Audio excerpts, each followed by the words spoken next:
एक सुबह गब्बू अपने बक्से से मुड़ी तुड़ी पुरानी चमड़े की डायरी मिली। डायरी से एक आधा जला हुआ नक्शा निकला, जिस पर अज्ञात द्वीप और खजाने का चिन्ह था। गब्बू ने पिप्पी को बुलाया और दोनों ने नक्शे को धूप में रखा। सुनहरे अक्षर चमकने लगे।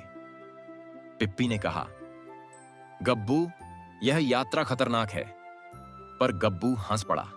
नक्शे का कोड पढ़ने की कोशिश करते हुए एक अजीब सी छाया मंडराने लगी। उसी रात नक्शे के कोनों से हल्की नीली रोशनी फूटने लगी, मानो वह बुला रहा हो। गब्बू ने तुरंत फैसला लिया, कल हम उड़ान भरेंगे। दोनों ने अपनी यात्रा के लिए तैयारी शुरू कर दी, उत्साह से भरे हुए। सुबह हुई और गब्बू पिप्पी अपनी रोमांचक खजाने की खोज पर निकल पड़े। उनकी रोमांचक यात्रा का पहला कदम उठ चुका था, नई उम्मीदों और सपनों के साथ।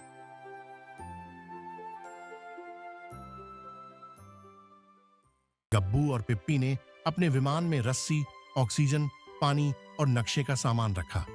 विमान ने उड़ान भरी, पर हवा तेज हो गई और बादलों में बिजली चमकने लगी। अचानक रडार पर एक लाल बिंदु दिखा, जैसे कोई उनका पीछा कर रहा हो। पीछे से खोपड़ी के चिन्ह वाला एक विशाल काला विमान उनकी ओर मिसाइल लॉक कर रहा था। गब्बू ने तुरंत विमान को तेजी से नीचे गोता लगाया, जिससे वे सीटों से उछलते बचे। एक मिसाइल पास से गुजरी। विस्फोट की गर्म लपटों ने उनके विमान को छुआ। पिप्पी ने धुआं छोड़ने वाला बटन दबाया और उनका विमान बादलों में गायब हो गया। पीछा करने वाला विमान ठगा गया। उन्हें लगा कि उन्होंने लक्ष्य खो दिया है।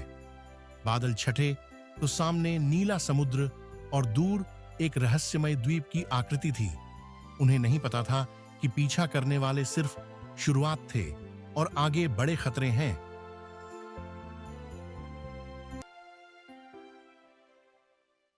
गब्बू और पिप्पी स्कूबा सूट पहनकर समुद्री गुफा की ओर तैर रहे थे। पानी के नीचे अद्भुत दृश्य था, चमकते शैवाल और विशाल पत्थर की मूर्तियां। तभी 3 काले समुद्री रोबोट ड्रोन उनके पास आ गए। उनके भाले चमक रहे थे। गब्बू ने पिप्पी को खींचा और एक चट्टान के पीछे छिप गए। ड्रोन ने हमला किया। नीली बिजली की लहरें चारों तरफ फैल गईं। गब्बू ने अपनी पानी वाली गन से एक ड्रोन के सेंसर पर वार किया। ड्रोन चिंगारियां छोड़ते हुए गिर पड़ा। पिप्पी ने दूसरे ड्रोन को भ्रमित किया। तीसरा ड्रोन खतरनाक था, लेकिन गुफा से अचानक तेज प्रकाश निकला। दोनों ने देखा, गुफा के भीतर दीवारों पर वही रहस्यमयी चिन्ह थे।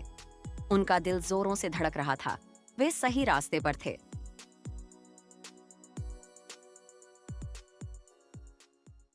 गब्बू और पिप्पी एक रहस्यमयी गुफा के अंदर प्राचीन दीवारों पर उभरी आकृतियां देखते हैं। एक योद्धा, एक खजाना और एक चेतावनी। अचानक एक तेज समुद्री धारा उन्हें बहाकर एक संकरे रास्ते से बाहर निकालती है और वे एक घने जंगल वाले द्वीप पर फेंक दिए जाते हैं। वे आंखें खोलते हैं और देखते हैं कि उनका विमान गायब है और चारों तरफ से अजीब आवाजें आ रही हैं। गब्बू पिप्पी को उठाता है और दोनों जंगल के भीतर चलते हैं, जहां पेड़ इतने ऊंचे हैं कि सूरज की रोशनी मुश्किल से आती है। रास्ते में जमीन कांपती है, मानो नीचे कुछ चल रहा हो, और अचानक उनकी टॉर्च की रोशनी में एक लंबी छाया दिखाई देती है। फिर एक आवाज आती है, तुम यहाँ क्यों आए हो? दोनों मुड़कर देखते हैं। एक बूढ़ा आदमी भाले के सहारे खड़ा है। बूढ़ा आदमी कहता है, यह द्वीप जीवित है, यहाँ हर कदम परीक्षा है। खजाना वहीं पाएगा जो भय को जीत ले। इससे पहले कि वे कुछ पूछ पाते, वह आदमी हवा की तरह गायब हो जाता है और गब्बू पिप्पी समझ जाते हैं कि यह द्वीप जादुई था। उन्हें एहसास होता है कि खजाना केवल धन नहीं, बल्कि अपने डर पर विजय पाना है। अब गब्बू और पिप्पी साहस के साथ इस जीवित द्वीप की चुनौतियों का सामना करने के लिए तैयार हैं। जंगल की रात डरावनी थी। पेड़ों से लाल आंखें चमक रही थीं। पिप्पी बोला, लगता है कोई हमारा पीछा कर रहा है। तभी सरसराहट हुई। दोनों भागते भागते एक गुफा में घुसे, जहां उन्हें सुरक्षित महसूस हुआ। पर तभी काले कपड़ों में 2 नकाबपोश लोग प्रकट हुए। खजाना हमारा होगा। गब्बू ने पिप्पी को इशारा किया और पत्थर फेंककर चिंगारी फैला दी। चिंगारी से रोशनी हुई और वे दूसरी ओर निकल भागे। नकाबपोश पीछा करते रहे। गब्बू और पिप्पी जंगल की पहाड़ी से फिसलकर एक छिपी घाटी में गिरे। जमीन में सोने जैसी चमकदार रेखाएं उभरी थीं, जो रहस्यमय लग रही थीं। इससे पहले कि वे समझ पाते, जमीन घूमने लगी और वे धंस गए। वे द्वीप के असली रहस्य की ओर पहुंच रहे थे। एक नया रोमांच शुरू हुआ।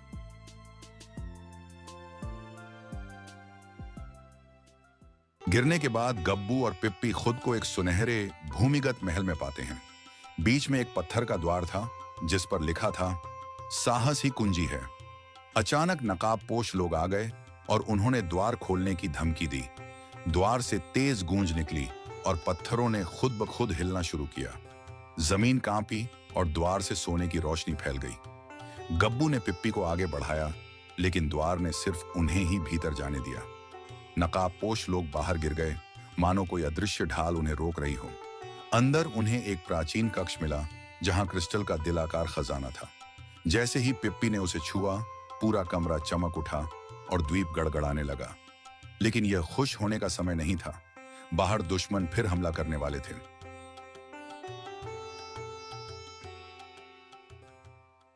अचानक कमरा हिलने लगा और दीवारों पर दरारें पड़ने लगीं। गब्बू ने खजाना पिप्पी के बैग में डाला और वे द्वार की ओर दौड़े। द्वार ने उन्हें बाहर फेंका और नकाबपोश लोग फिर सामने आ गए। अचानक ज्वालामुखी जैसी लपटों ने पूरे क्षेत्र को घेर लिया। द्वीप फट रहा था। गब्बू ने ऊंचे पेड़ों के बीच से दौड़ते दौड़ते एक पुरानी लकड़ी की नाव देखी। दोनों कूद गए और नाव को समुद्र की ओर धकेला। पीछे दुश्मनों की चीखें गूंज रही थीं, पर नाव तेजी से आगे बढ़ गई। कुछ मिनट बाद द्वीप जोरदार धमाके के साथ समुद्र में डूब गया। आसमान में सब शांत हुआ। सूरज की पहली किरण समुद्र पर चमकी। खजाना उनके पास था, पर उनकी दोस्ती और साहस सबसे बड़ा खजाना था। वे मुस्कुराए। अगला रोमांच कब शुरू करें?